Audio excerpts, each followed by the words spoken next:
My name is Adetoun. I'm a clinical counselor and an oncology counselor. Today, I'd like to talk about the ways cultural or societal expectations impact a cancer patient's emotional responses. I like to say that cancer does not occur in a vacuum. It is deeply shaped by cultural and societal contexts that influence how patients interpret their diagnosis and how they process their emotions. Expectations can amplify feelings such as shame, guilt, resilience, or acceptance, depending on cultural norms or on societal pressures and community attitudes. Understanding this interplay is crucial for offering cultural, competent, and emotionally supportive care. In many cultures, strength in the face of adversity is highly valued. Patients may feel compelled to suppress their fears or frustrations to align with these ideas. For example, in collective societies such as found in West African communities, the needs of the group often outweigh individual concerns. Therefore, cancer patients might prioritize maintaining a facade of resilience to avoid appearing weak or worrying loved ones. This expectation can lead to emotional suppression, isolation, and heightened stress. On the other hand, certain cancers are associated with stigma in various cultures, often due to age-old misconceptions. For instance, cervical cancer may be linked to sexual activity or lung cancer to smoking, even when lifestyle factors are not the sole cause. Patients with this diagnosis often experience shame or judgment from their communities, resulting in feelings of self-blame and reduced self-esteem. This stigma thus deters patients from seeking emotional support or, worse still, medical care. For deeply traditional societies, gender norms often dictate how patients respond emotionally to illness. For example, in patriarchal societies, men are expected to be providers and protectors. A cancer diagnosis that renders them dependent or unable to work can result in feelings of inadequacy, in failure or depression. Also, due to ideals of masculinity in such situations, men are less likely to express vulnerability or seek emotional or even medical support. Women are particularly in caregiving roles and have been found to feel guilty for being unable to fulfill family or societal obligations during treatment. Societies that idealize women as nurturers may exacerbate this guilt, especially at the expense of their health, leading to feelings of failure or worthlessness. In some parts of Asia and Africa, some illnesses are perceived as fate or divine punishment, thus promoting patients from such backgrounds to respond with resignation as opposed to seeking proactive treatment. While acceptance can sometimes bring peace, fatalism might also manifest as helplessness or refusal to pursue potentially life-saving interventions.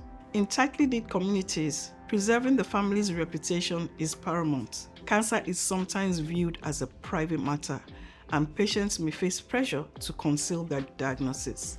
This secrecy can prevent open conversations about the emotions, increasing their sense of isolation. In extreme cases, patients may even forego treatment to avoid bringing perceived shame to the family. Cultural norms often dictate who assumes caregiving responsibilities. In some societies, daughters-in-law or eldest daughters are automatically expected to care for sick family members, creating emotional strain within the household. Patients might internalize guilt for disrupting these relationships or placing a burden on caregivers, which can compound their emotional distress. Modern societies often equate productivity with value. Cancer patients may feel less than when they are unable to work or contribute economically. This sense of inadequacy is especially acute in competitive environments where rest and recovery are undervalued. Patients may internalize societal pressure to bounce back quickly, exacerbating anxiety and frustration during recovery. The media also doesn't help, as unrealistic portrayals of cancer survivors as heroic figures who triumph against all odds can create unrealistic expectations for patients. Those struggling with treatment side effects, mental health challenges, or terminal prognosis may feel like failures for not embodying the fighter archetype, which intensifies feelings of shame and inadequacy. In societies where community support is fragmented, such as in urbanized or individualistic cultures, cancer patients may feel isolated. The absence of a strong social safety net can leave patients emotionally vulnerable, with the feelings of loneliness and neglect often exacerbated by systemic issues like healthcare disparities. Religion can provide comfort, but also impose burdens, such as result of faulty interpretations. Some societies expect cancer patients to demonstrate unwavering belief in divine intervention or to interpret their illness as a test of faith. Patients who struggle with these beliefs may feel conflicted or judged, adding spiritual distress to their emotional burden. Cancer treatments such as chemotherapy often alter physical appearance, leading to hair loss or surgical scars. Societal ideas of beauty and femininity can make these changes particularly distressing for women, resulting in body image issues or loss of identity. For men, similar changes can arise from muscle loss or other visible effects that conflict with societal ideas of masculinity. As an oncology counselor, I tailor my approaches to align with the patient's cultural background. It is highly important, not to mention beneficial, to understand cultural norms and values to help effectively address feelings of guilt, shame, or stigma. Depending on the situation, involving family members in therapy sessions can also be very helpful and alleviate pressure on the patient. I've also found that educating communities about cancer causes, treatment options, and survivorship greatly helps dismantle harmful stereotypes regardless of cultural peculiarities.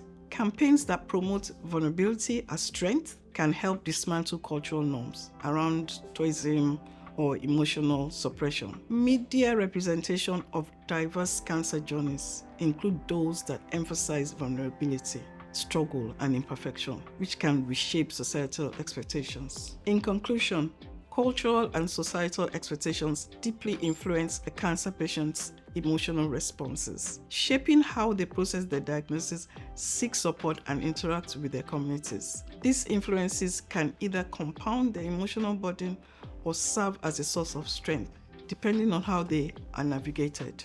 Addressing these factors requires culturally sensitive care, community education, and the promotion of supportive environments where patients feel free to express their authentic emotions. By recognizing and addressing these cultural and societal impacts, we can create a more empathetic and inclusive framework for cancer care. My name is Adetoun Adams. I am a clinical counselor and oncology counselor. I have a special interest in working with cancer patients who are struggling with psychological aspects of cancer because I feel this is an aspect that is usually ignored, especially in West African communities. I work with the NHS and run my own private practice. You can find my Instagram, LinkedIn, and TikTok at Tom Alli-Adams or my website at adeadamstherapy.com. I have just spent the day filming with Mindfriend. Stay tuned for our coming content. Thank you.